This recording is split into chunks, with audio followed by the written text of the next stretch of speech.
جاتا ہے نا تو آپ نے اپنا کام کیا. پھر اب یہ بچے کی ذمہ داری ہے, اور بچوں کے لیے بھی یہ پیغام ہے کہ یاد رکھیں گھر میں بڑی بڑی جو آفتیں آتی ہیں نا ان بوڑھوں کی وجہ سے ٹلتی ہیں. جو بابا تمہارے گھر میں بیٹھا ہوا, جو بوڑھا جو آپ کا ٹائم مانگ رہا ہے, جو آپ سے باتیں کرنا چاہ رہا ہے, اس بزرگ کی موجودگی کی وجہ سے بڑی بڑی مصیبتیں ٹلتی ہیں. اس ماں کے وجود کی وجہ سے بڑی بڑی مصیبتیں ٹلتی ہیں. ایک بھائی مجھے کہتا ہے کہ ایک وقت تھا کہ مصیبتیں آتی تھی ٹل جاتی تھی, اب آتی ہیں ٹلتی نہیں ہیں. میں نے کہا بتا کیا ہوتا تھا؟ کہا ایک مرتبہ کچھ گینگسٹرز مجھ پر حملہ کرنے کے لیے آ رہے تھے, لیکن کچھ ایسا واقعہ ہوا کہ میں بچ گیا. ایک وقت میں بینکرپسی کا شکار ہونے والا تھا, بالکل پینی لیس ہو جاتا, لیکن کچھ ایسا واقعہ ہوا کہ میرا پیسہ آ گیا. کہا اب مصیبتیں آتی ہیں ٹلتی نہیں ہیں. میں نے کہا کس دور کا واقعہ ہے؟ جب اس نے بتایا تو پتہ چلا اس وقت اس کے والدین زندہ تھے. میں نے کہا نادان تجھے پتہ نہیں ہے, وہ جو بابا جو تجھ سے ٹائم مانگ رہا ہے وہ صرف چاہتا ہے تجھ سے باتیں کرے, لیکن تو کہتا ہے وہ لا یعنی باتیں کرتا ہے, بے مقصد باتیں کرتا ہے, اس کی باتوں کا کوئی مقصد ہی نہیں, کوئی فائدہ نہیں. نادان انسان تجھے پتہ نہیں, وہ جب بڑھاپے کی عمر میں جب اس کا کوئی سہارا نہیں ہے, وہ بابا جب ایک وقت تھا کہ لوگوں کے سامنے اپنا روب دکھاتا تھا, اپنا دبدبہ دکھاتا تھا, آج گلیز بازار میں جاتا ہے تو لوگ اس کا تمسخر اڑاتے ہیں, اس کی تحقیر کرتے ہیں, تذلیل کرتے ہیں.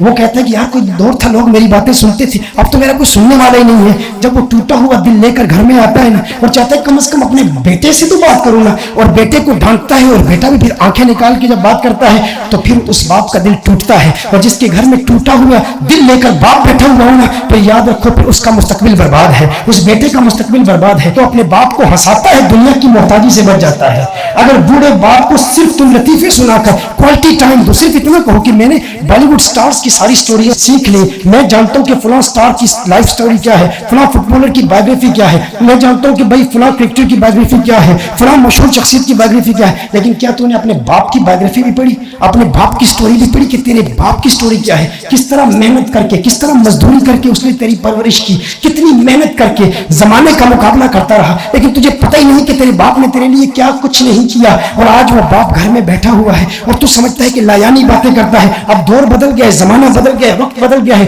پرانے دور کے پرانے تقاضے تھے, والدین کو بھی بدلنا چاہیے. کچھ لوگ یہ بھی کہہ دیتے بھائی بوڑھوں کو بدلنا چاہیے, اور نادان بوڑھا اب کیسے بدلے گا, اب تجھے بدلنا چاہیے, تو بدل, بوڑھا نہیں بدل سکتا. کہتے ہم کیسے بدلیں؟ اپنے چھوٹے بچے کے لیے تو بدل جاتا ہے. ایک بوڑھا شخص تو کہتے ہیں وہ بدلے. اب کوئی سائیکالوجسٹ آپ کو یہ تعلیم نہیں دے گا, بوڑھوں کی نفسیات کو پڑھنے والا کوئی بھی ماہر یہاں پر کوئی ٹرینڈ بندہ بیٹھا ہو وہ یہاں کھڑا ہو کے مجھے بتائے. بوڑھا کبھی بدل نہیں سکتا, اگر بدل جائے تو خاص اللہ کا کرم ہے. اس نے جو زندگی گزار لی ہے, اب اس کے ذہن میں جو انفارمیشن فیڈ ہو چکی ہے وہ نہیں نکل سکتی.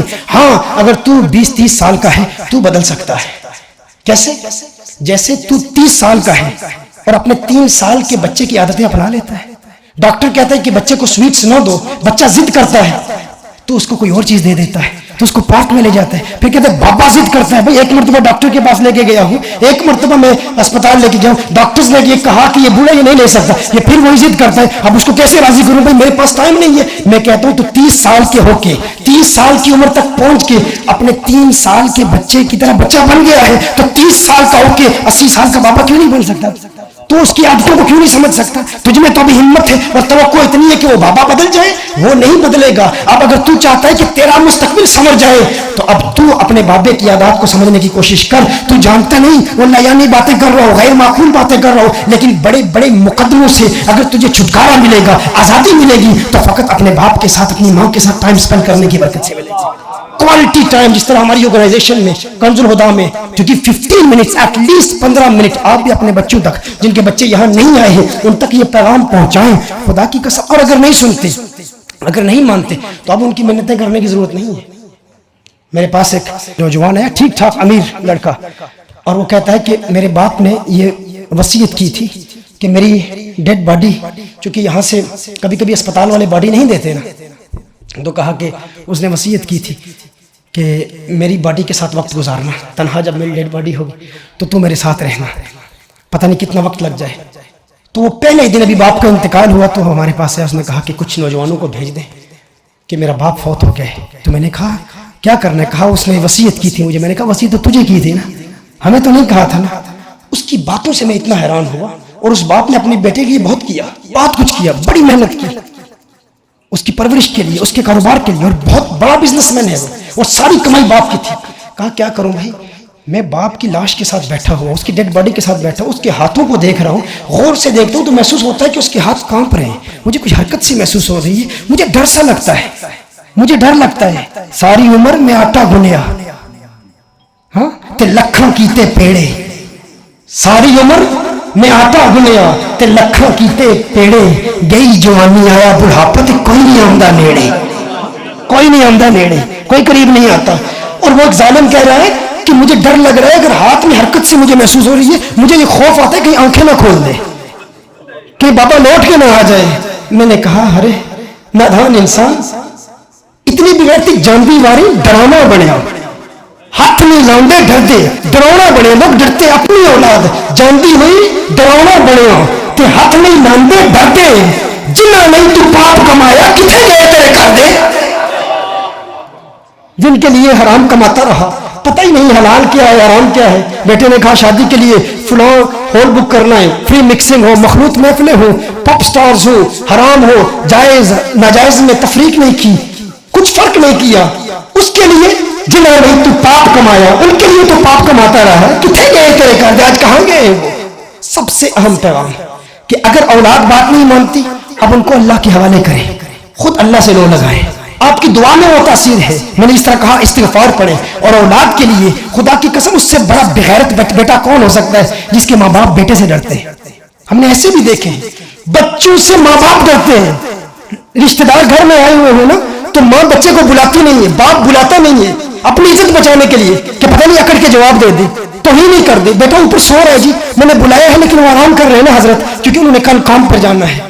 ڈر کے مارے ماں باپ بلاتے نہیں ہیں، ڈرتے ہیں. اس سے بڑا بغیرت کون ہو سکتا ہے جس کے ماں باپ اس سے ڈرتے ہیں. تو باہر گلی میں گینگسٹر بنتا ہے، تو باہر گلی میں کہتا ہے کہ میں بڑا طاقتور ہوں، اور باہر تجھے لوگ ذلیل کرتے ہیں، رسوا کرتے ہیں.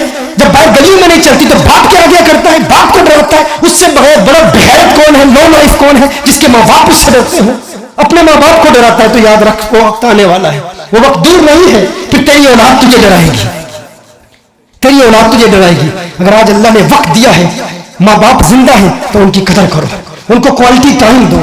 امام راضی رحمۃ اللہ تعالیٰ علیہ نے تو یہاں تک ارشاد فرمایا، لا تقل لہما اف کے تحت 12 اقوال امام راضی نے نقل فرمائے. ان میں سے ایک قول اف کے حوالے سے امام راضی فرماتے ہیں کہ بیٹوں کی ذمہ داری، اولاد کی ذمہ داری کہ اگر باپ ایسا اپاہج ہو یا ایسا محتاج ہو، ضرورت مند ہو کہ باپ کو استنجا کرنے کی بھی ذمہ داری بیٹے کی ہے، چونکہ رسپانسبلٹی اولاد کی ہے. یہ جو اف ہے نا کہ ماں باپ کے سامنے اف بھی نہ کرو، اس کا مطلب کیا ہے؟ کہا اگر ماں باپ کے استنجے کی ذمہ داری تمہاری ہو اور وہ باتھ روم واش روم میں نہ جا سکتے ہو تو تمہاری ذمہ داری ہے کہ بستر پر ان کا پیشاب اور پخانہ صاف کرو. اور جب تم صاف کرو گے اس دوران اگر تم نے اپنے ناک پر رومال رکھ لیا، کہا فقط رومال رکھ لیا، اس سے بھی اگر تمہاری ماں باپ کو تکلیف ہو، حالانکہ یہ فطری ہے بات، یہ نیچرل بات ہے، انسان کو اپنی گندگی سے بھی بدبو آتی ہے، تو اس کا کیا یہ مطلب کہ انسان اپنے آپ سے نفرت کرتا ہے؟ نہ، وہ اپنے آپ سے نفرت نہیں کرتا. لیکن کہا کہ ماں باپ کا ادب یہ ہے، ماں باپ کا مقام یہ ہے کہ اگر ماں باپ کی تم یہ خدمت کر رہے ہو اور ان کی صفائی کا اہتمام کرتے ہوئے اپنے ناک پہ رومال رکھ لو تو گویا کہ تم نے اف کہہ دیا، یہ بھی اف ہے، تم نے ان کا دل توڑا. وہ کہیں گے میرے بیٹے کو مجھ سے نفرت ہے، ایسی حرکت بھی تم سے ظاہر نہ ہو، یہ ماں باپ کا مقام ہے. میرے آقا صلی اللہ علیہ وآلہ وسلم نے جہاں کبیرہ گناہوں کا ذکر فرمایا وہاں شرک اور قتل کے ساتھ تیسرا کبیرہ گناہ ماں باپ کا نافرمان ہونا ہے. قتل کرنا، شرک کرنا، اور تیسرا گناہ کیا ہے؟ ماں باپ کی نافرمانی. میرے آقا صلی اللہ علیہ وسلم نے ارشاد فرمایا ماں باپ کا جو نافرمان ہے دوسرے گناہوں کا عذاب مؤخر ہوتا ہے آخرت کے لیے بھی، لیکن ماں باپ کی نافرمانی کا جو گناہ کرتا ہے اسے اللہ اس دنیا میں بھی عذاب دیتا ہے، آخرت میں بھی دیتا ہے، اس کا عذاب دنیا میں بھی آخرت میں بھی ہے. تو یہ والدین کی بھی ذمہ داری ہے. اور اولاد جو بھی یہاں پر آئے ہوئے ہیں اپنے والدین کے پاس جا کے آج ایک تو یہ ہے نا کہ سب سے پہلے یہ آئی لو یو کا میسج اپنے والدین کو بھیجیں، ان کو بھیجیں، ان سے معافی مانگے. آج کی میلاد کی اس کانفرنس کا ایک خاص پیغام یہ بھی ہے. میں شکریہ ادا کرتا ہوں، آپ نے مجھے یاد دلا دیا کہ میں نے اس پر بھی 2 باتیں آپ کی بارگاہ میں پیش کی. اور یاد رکھیں حضور سے پیار کرنے کا بھی یہی طریقہ ہے. موسیٰ علیہ السلام کے اس واقعے پر اپنی گفتگو کو ختم کرتا ہوں. میرے آقا صلی اللہ علیہ وآلہ وسلم کا قرب اگر آپ آخرت میں چاہتے ہیں، جنت میں چاہتے ہیں کہ آپ کو حضور کا پڑوس ملے، تو ماں سے کہا کریں ہے ماں مجھے حضور کے پڑوس کی دعا دے. کون ہے جو اپنی ماں سے کہتا ہے کہ ماں مجھے دعا دے کہ مجھے آخرت میں حضور کا پڑوس ملے؟ آپ کی بارگاہ میں حاضر ہو کر باپ سے کہتا ہے میرے والد صاحب مجھے دعا دیں کہ مجھے آخرت میں حضور کا پڑوس ملے۔ ہمارے اسلاف تو کہتے ہیں ماں باپ سے کہا کرو ہے میری ماں مجھے دعا دے کہ میں عاشق مصطفیٰ بنوں، مجھے دل میں حضور اکرم صلی اللہ علیہ وسلم کا پیار پیدا ہو۔ کہا کیوں؟ کہا اگر بنی اسرائیل کے انبیاء کے دور کا فرد اگر اپنی ماں کی دعا کی وجہ سے اگر موسیٰ علیہ السلام کا رفیق جنت میں بن سکتا ہے تو امت محمدیہ کا فرد اگر ماں کی دعا اسے مل جائے تو وہ جنت میں حضور کا پڑوسی کیوں نہیں بن سکتا؟ موسیٰ علیہ السلام نے اللہ سے پوچھا کہ اللہ مجھے بتا جنت میں میرا رفیق کون ہوگا، جنت میں میرا کمپینین کون ہوگا؟ اللہ جل وعلا نے ارشاد فرمایا فلاں کسائی ہے، قصاب ہے، بچر ہے، گوشت کاٹ کاٹ کے بیچتا ہے، وہ جنت میں تیرا پڑوسی ہوگا۔ موسیٰ علیہ السلام نے پوچھا کہ اس کا پتہ کیا ہے، اس کا عنوان کیا ہے، ایڈریس کیا ہے؟ اللہ جل وعلا نے ارشاد فرمایا فلاں جگہ دکان ہے، وہاں گوشت کاٹ کاٹ کر بیچتا ہے۔ موسیٰ علیہ السلام اسے تلاش کرتے ہوئے وہاں پہنچ گئے، پورا دن اس کی ادائیں دیکھتے رہے کہ اس کی کون سی ادا ہے جو رنگ لائی ہے، جو اللہ کی بارگاہ میں قبول ہوئی ہے کہ اسے اللہ جل وعلا کے نبی موسیٰ علیہ السلام کا پڑوس جنت میں ملے گا۔ موسیٰ علیہ السلام دیکھتے ہیں پورا دن وہ گوشت کاٹ کاٹ کے بیچتا ہے، شام کے وقت دکان بند کرتا ہے، اپنی دکان سے نکلتا ہے، گھر کی طرف جا رہا ہے۔ موسیٰ علیہ السلام اس کا تعاقب کرتے ہیں، وہ دیکھتا ہے کہ اللہ کا یہ بندہ اس کے گھر کے سامنے کھڑا ہے۔ کہا آنا چاہتے ہو؟ موسیٰ علیہ السلام نے فرمایا تو اجازت دیتا ہے؟ کہا اجازت ہے۔ اندر چلے جاتے ہیں، جب اس کے گھر میں جاتے ہیں دیکھتے ہیں کہ وہ خود کھانا نہیں کھاتا، کھانا پکاتا ہے، کھانا تیار کرتا ہے، اور ایک کمرے کے کونے میں ایک نحیف سی بوڑھی عورت لیٹی ہوئی ہے، وہ کھانا اسے کھلاتا ہے، بڑے پیار سے، بڑے لاڈ سے، بڑی محبت سے اسے بٹھاتا ہے، اس کے منہ میں نوالے ڈالتا ہے، اسے پانی پلاتا ہے۔ پانی پلانے کے بعد اس کے منہ سے چند جملے نکلتے ہیں۔ موسیٰ علیہ السلام دیکھ رہے ہیں کہ یہ بڑھیا کیا کہہ رہی ہے۔ جب اسے لٹاتا ہے موسیٰ علیہ السلام پوچھتے ہیں یہ کون ہے؟ اس نے کہا یہ میری ماں ہے، اس کی خدمت کرتا ہوں، اسے کھانا کھلاتا ہوں اور اس کے تصور میں پورا دن گزار دیتا ہوں۔ میں دکان پر گوشت کاٹ کے بیچ رہا ہوتا ہوں لیکن میرا خیال میری ماں کی طرف ہوتا ہے۔ موسیٰ علیہ السلام فرماتے ہیں یہ تو میں دیکھ رہا ہوں لیکن جب تو نے اسے پانی پلایا تو اس کی زبان سے چند کلمات صادر ہوئے، میں سمجھ نہیں پایا یہ کیا کہہ رہی تھی، یہ کیا کہتی ہے۔ کہا اللہ کے بندے مائیں تو مائیں ہی ہوتی ہے نا، یہ ماں کا پیار ہے، یہ اپنی اولاد کی حیثیت کیا جانے، لیکن ان کی ممتا جب جاگتی ہے نا تو یہ دل سے دعائیں دیتی ہے۔ کہا کہتی کیا ہے؟ کہا جب بھی میں اس کی خدمت کرتا ہوں نا تو یہ کہتی ہے جا یہ تیری خدمت اللہ کی بارگاہ میں قبول ہو جائے اور وقت کے نبی موسیٰ کا پڑوس تجھے جنت میں مل جائے۔ کہا میں کسائی کا بیٹا، کہا موسیٰ نبی اللہ، کہا میں کساب کا بیٹا، کہا میں گنہگار، اور کہا اللہ کے نبی موسیٰ۔ موسیٰ علیہ السلام نے فرمایا ارے نادان تجھے پتہ نہیں ماں کی دعا میں کتنا اثر ہے، آج تیری ماں کی دعا رنگ لائی ہے، دیکھتا نہیں اس کی دعا کی برکت سے آج موسیٰ تجھے دیکھنے کے لیے تیرے گھر میں آیا ہے۔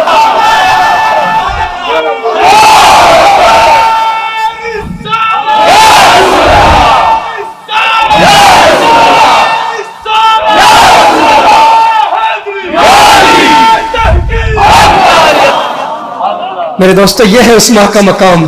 کل مر گئی نا تو پھر کہو کہ کاش ماں لوٹ کے آ جائے۔ ارے وہ جو اس وقت گھر میں بیٹھی ٹکٹکی باندھے انتظار کر رہی ہے کہ میرا لخت جگر کب آئے گا، اور جن کی چل بسی ہے نا جو چلی گئی ہے، میرے آقا صلی اللہ علیہ وسلم نے ارشاد فرمایا کہ ماں باپ کا حق یوں بھی ادا کیا جا سکتا ہے کہ اگر چل بسے تو ایصال ثواب کے ذریعے اور ان کے رشتہ داروں کے ساتھ اچھا سلوک کرنے کے ذریعے تم ان کا قرب حاصل کر سکتے ہو۔ اگر ان کی نافرمانی کرتے رہے، ایک روایت میں خالہ کے حقوق ادا کرو اور باپ کے حوالے سے باپ کے رابطے والوں کے حقوق ادا کرو، ایصال ثواب کی کثرت کرتے رہو، ان کے لیے دعائیں کرتے رہو۔ اگر ماں باپ ناراض گئے ہیں ایصال ثواب بھی کرو، اللہ جل وعلا اس کی برکت سے بھی تمہیں ماں باپ کے فرما برداروں کی صف میں شامل فرما دے گا۔ اللہ جل وعلا ہمیں والدین کا سچا ادب عطا فرمائے، ہمیں اپنے والدین کے حقوق ادا کرنے اور والدین کو اپنی اولاد کے حقوق ادا کرنے کی توفیق عطا فرمائے۔